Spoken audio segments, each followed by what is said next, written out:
So we have been running the Pullrite Superglide Hitch for about a year now.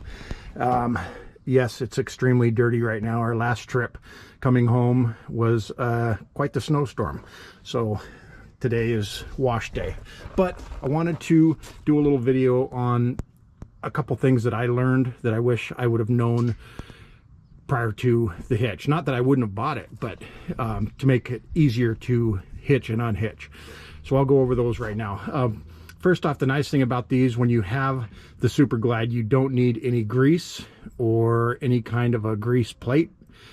What you do need is a capture plate, which is this square piece right here.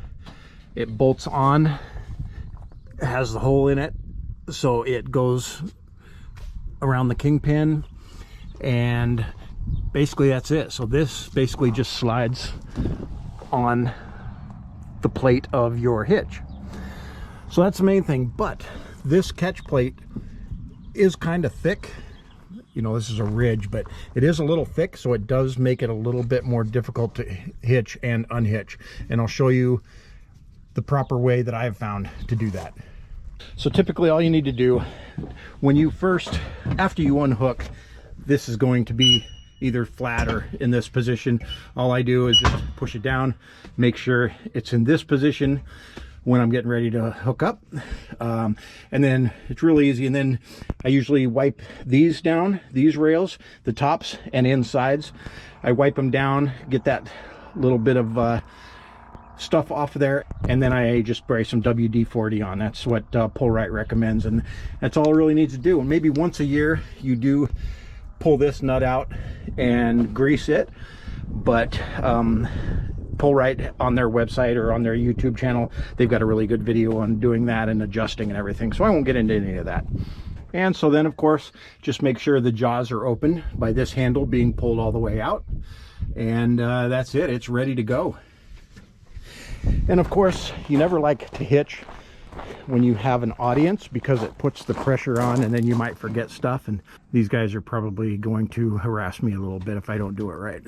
And then, of course, make sure your wheels are chocked. I got one in the front and one in the back. You don't want the rig to move, because then you can do damage to your legs, your support legs. But of course, the back and middle one of mine will be up, but the front ones will be down.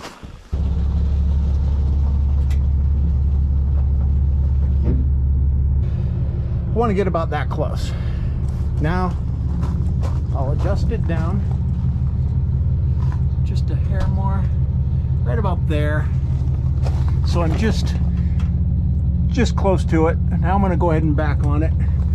So I'll back on it enough to where it'll just lock right in.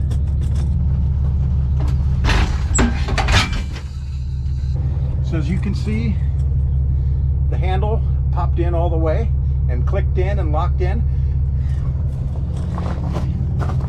And you can do a little look in here,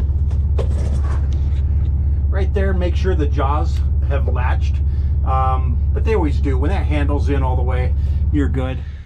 Okay, so now for the unhooking, you got to find what I call as the sweet spot.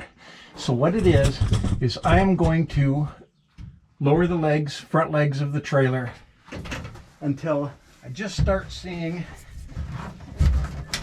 some relief come right between the capture plate and the hitch itself.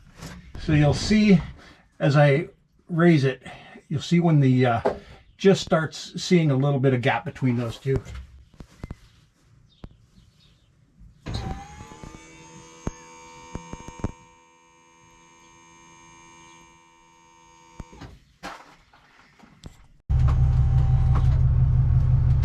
Okay, I don't know if you could see that little gap just as it was easing the pressure off.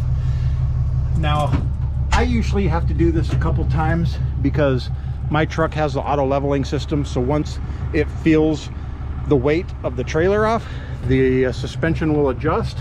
So now you can see it's a little bit more of a gap there than I want. So now that it's done its adjusting, I'm going to drop it down a little bit, right right about there. We should be good to go. Let me pull on out.